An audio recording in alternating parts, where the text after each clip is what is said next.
美國近年不斷打壓中國，香港作為國家最國際化嘅城市，自然就成為咗打壓嘅對象。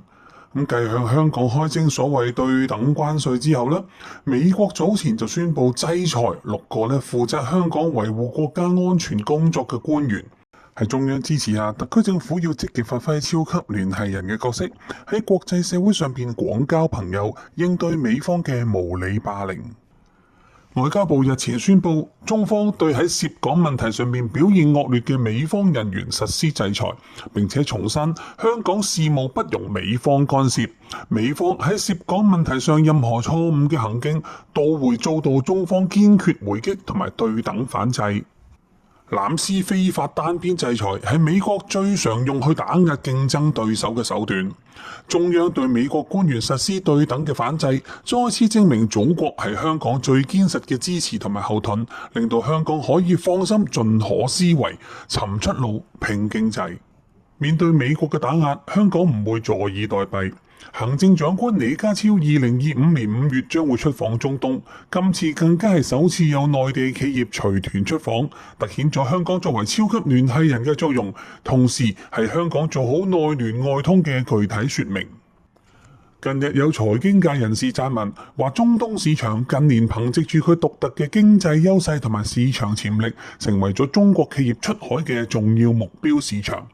加上中東各國一系列優惠貿易同埋投資嘅政策，中東市場嘅潛力無限。除咗外通，現屆政府亦都非常重視內聯。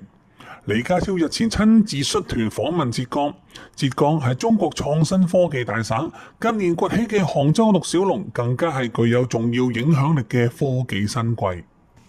李家超今次一行，除咗同當地省市領導會面，更加到當地創新科技嘅設施同埋項目取經。香港擁有一國兩制嘅優勢，浙港兩地加強合作可以達至雙贏，既為香港企業帶嚟機遇，亦都可以藉住自身國際化優勢，幫助浙江省嘅企業出海，貢獻國家高質量發展。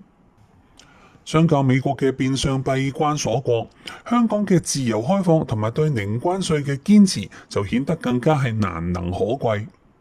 英國權威雜誌《經濟學人》日前發表題為《貿易戰可能扭轉香港商業下滑之勢》嘅評論文章，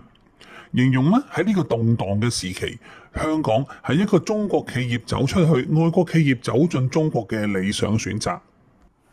背靠祖國，聯通世界係香港最強嘅資本同埋優勢。做好內聯外通，為香港企業搶找內地唔同嘅發展機遇，同時做好國家同埋國際社會嘅橋梁角色，正正係香港嘅價值同埋強項所在。咁面對唔守國際規則嘅美國，關稅戰係危亦都係機。